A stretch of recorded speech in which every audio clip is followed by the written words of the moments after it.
Church of the Children of Adam. The Children of Adam stands as the wasteland's most infamous radiation cult, first seen in Fallout 3's Megaton, where Confessor Cromwell preaches to settlers around an undetonated nuclear bomb. This weird cult has spread across multiple games and regions. By Fallout 4, they've established major strongholds in the glowing sea and seized control of a nuclear submarine called the Nucleus in Far Harbor, led by High Confessor Tectus. But the most interesting part about the cult is that they worship nuclear energy itself, personifying it as a deity called Adam. That's because the followers see radiation not as deadly poison, but as divine blessing, treating every atomic split as a holy miracle. Their ultimate goal is the Great Division, a future nuclear event that will unite all life in Adam's radioactive glow. Members arm themselves with gamma guns and radium rifles, wearing ceremonial robes that sometimes provide immunity to radiation. They range from peaceful worshippers offering healing to violent fanatics ready to irradiate non-believers who reject Adam's gift. Children of the Cathedral. They were the Wasteland's most deceptive cult, appearing in the original Fallout as a benevolent religious organization based in the cathedral south of the Boneyard. Active during the 2160s, the Children of the Cathedral offered free medical care and food to desperate wastelanders, which was led by the charismatic priest Morpheus. But this charity was a front for something far more sinister. In reality, the children actually served the Master, a grotesque mutant plotting to transform all humanity into super mutants through his Unity plan. The cult only acted as his propaganda wing, using medical aid and missionary work to recruit humans, which gradually prepared them for forced conversion. Within the cult, super mutants and nightkin served as their hidden enforcers, while human priests spread the message of unity and oneness. But even though the followers believed they served a divine cause, their true worship really centered on the Master himself. When the Vault Dweller destroyed the Master and the Cathedral in 2162, the children died alongside their god, leaving only scattered remnants by the end of Fallout 2. Hubology. A parody of real-world pseudoscientific cults, Hubology first appeared in Fallout 2's San Francisco, operating from a temple where they offer expensive AHS treatments to gullible followers. The cult has since expanded its reach, and by Fallout 4's Nuka World DLC, they've spread east to a crashed UFO attraction, still pursuing their bizarre cosmic ambitions under leader Dara Hubble. At the heart of their operation, these Hubologists follow the Unified Theory, a pseudoscientific spiritual system that promises to remove neurodyne burdens through costly treatments. Through this system, members of the cult progress through AHS ranks, believing they're advancing toward spiritual enlightenment and eventual space travel. This predatory approach allows the cult to prey on desperate wastelanders seeking meaning, charging them caps for treatments that offer nothing but false hope. Ultimately, their goal involves launching themselves into space to achieve transcendence. Bright Brotherhood. Appearing exclusively in Fallout New Vegas, the Bright Brotherhood operates from the Repcon test site near Novac. It is led by the glowing ghoul prophet named Jason Bright, and unlike the Children of Adam that worships radiation, the Brotherhood seeks escape from the prejudice and violence ghouls face in the wasteland. Bright preaches about the Great Journey, a prophetic exodus where ghouls will leave Earth to find a land free from human persecution. This promise drew the cult many followers, which include both regular and glowing ghouls, plus a few human converts like Chris Haversam, who believes he's becoming a ghoul himself. But most remarkably, the Brotherhood manages even feral ghouls, trying to maintain their community while preparing for their cosmic departure. Ultimately, the courier's actions determine their fate during the Come Fly With Me quest. With proper fuel and thrust modules, they successfully launch their rockets, disappearing into the unknown. But if the player sabotages this, their dreams die with them in explosive failure. Cult of the Mothman. Exclusive to Fallout 76's Appalachia, the Cult of the Mothman centers around Point Pleasant and the mysterious Lucky Hole Mine. These fanatical wastelanders can be traced back to before the Great War, when a secretive cult in Point Pleasant began venerating the Mothman as a divine being. In the years after the war, a man named Jeff Lane remained in Point Pleasant and grew increasingly obsessed with an otherworldly presence he called the Interloper, a fixation that eventually consumed his mind. When warned of a great flood, they hid in Lucky Hole Mine, surviving nuclear annihilation to emerge into the post-war wasteland. The cultists worship the Mothman as a godlike protector and bringer of visions, conducting ceremonies at shrines, lighthouses, and caves throughout Appalachia. The Enlightened represent a splinter faction that broke away but remains obsessed with their cryptid deity. Sometimes the creature appears benign, simply observing players from a distance. But on one quest, the Mothman turns hostile and must be slain. Treeminders. Unlike most wasteland cults, the Treeminders don't worship bombs or machines. They follow Harold, a mutant fused with a living tree named Bob. Hidden in the oasis north of Vault 92 in Fallout 3, they treat his condition as a sacred sign of renewal. However, the group itself is divided by two leaders with opposing views. Treefather Birch wants Harold's growth slowed or stopped, fearing it could spread out of control and cause harm. In contrast, Leaf Mother Laurel believes Harold should grow freely, bringing greenery and hope back to the wasteland. Caught in the middle of this conflict is Harold himself, who resents the entire ordeal and just longs longs to be released, but the Treeminders refuse to hear his wishes. During the Oasis quest, it falls to the player to decide Harold's fate, whether to kill him, cure him, or encourage his growth. Pillars of the Community. The Charles View Amphitheater holds one of Fallout 4's most transparent scam operations that masquerade as a religious movement. Brother Thomas leads the Pillars of the Community, a cult that recruits vulnerable wastelanders with promises of a better life and salvation. Unlike genuine Fallout cults that worship higher powers, the Pillars believe in nothing beyond profit, using a salvation racket to justify their crimes. Their method is brutally simple. Thomas visits settlements distributing flyers to attract desperate followers. Once recruits arrive at the amphitheater, he demands they surrender all worldly possessions as a first step toward salvation. Those who refuse face forcible theft. This manipulation eventually draws the attention of the sole survivor during the quest Emma Jean Takes a Lover, where they discover that Emma Jean Cabot has fallen prey to the group's recruitment tactics. The sole survivor can attempt joining the cult, use a difficult speech check to leave peacefully, or fight through the cultists to rescue Emma Jean. Apostles of the Eternal Light.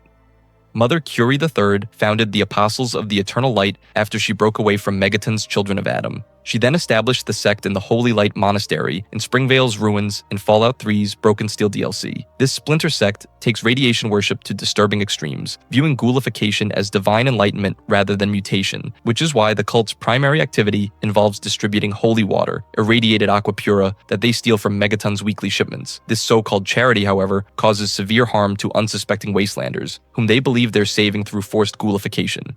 In the midst of this, the lone wanderer can confront Mother Curie about her deceptive methods, potentially convincing her to abandon the water theft or even declaring themselves Adam's prophet. Further into the game, if Megaton's bomb detonates, Mother Curie becomes a feral ghoul herself. Renewal.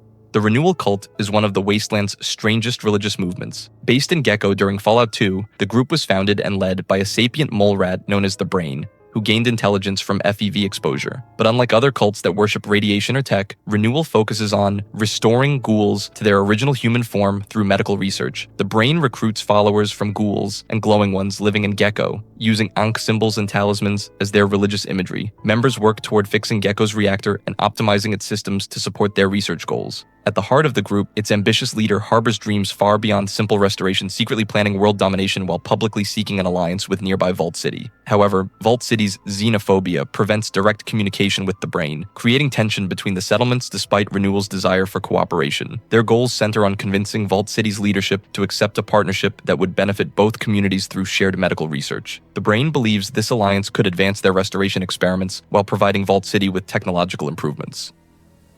Point Lookout Tribals. The Point Lookout Tribals inhabit the Ark and Dove Cathedral in Fallout 3's Point Lookout DLC by 2277. Operating as cultists in the Maryland swamplands, their daily life centers on cultivating punga fruit and practicing meditation, which they view as sacred rituals that bring them closer to enlightenment. Beneath this peaceful front, however, lies an unsettling side. When commanded, they can become extremely brutal. In truth, the tribals are not acting of their own accord, but are being manipulated by a hidden master known as the Transcendent One, who manipulates them for his own purpose. An example of this was the tribals assaulting the Calvert Mansion when instructed by this mysterious figure. Unfortunately, most followers have no understanding that they're being used as pawns in a larger scheme. Cult of Mars. This serves as Caesar's twisted state religion, built around worshipping Mars and Caesar himself as the son of Mars. According to their beliefs, Mars cleansed the Earth with nuclear fire, specifically to pave the way for Caesar's conquest, making him a divinely ordained ruler entitled to absolute obedience. In the eyes of the Legion, Caesar is more than human. He is a supernatural entity who grants strength to those he favors. To sustain this belief, the cult operates through systematic indoctrination. Recently captured slaves naturally question these claims, but their children get taken away to be raised by priestesses who drill the faith into them from birth. The core teachings include strength, loyalty, and justice as driving forces, along with the destruction story that teaches the weak and wicked are brought low. The cult also operates on ritual sacrifice to reinforce the teachings, with Legate Lanius regularly sacrificing captured NCR troopers and slaves to appease Mars before battles. While the cult claims divine backing, it's really just a tool Caesar uses to maintain control over his empire through religious fear and devotion. The Cult of Ug-Qualtoth. This cult centers around worship of an eldritch entity that may be more real than anyone wants to admit.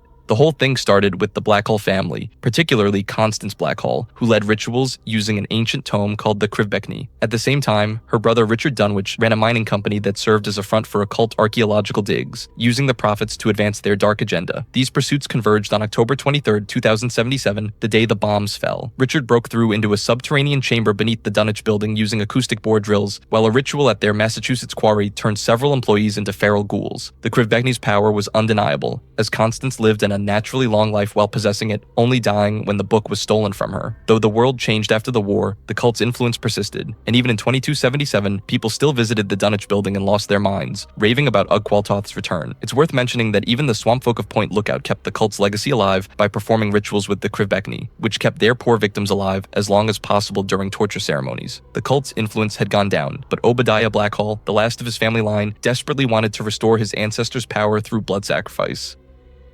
The family.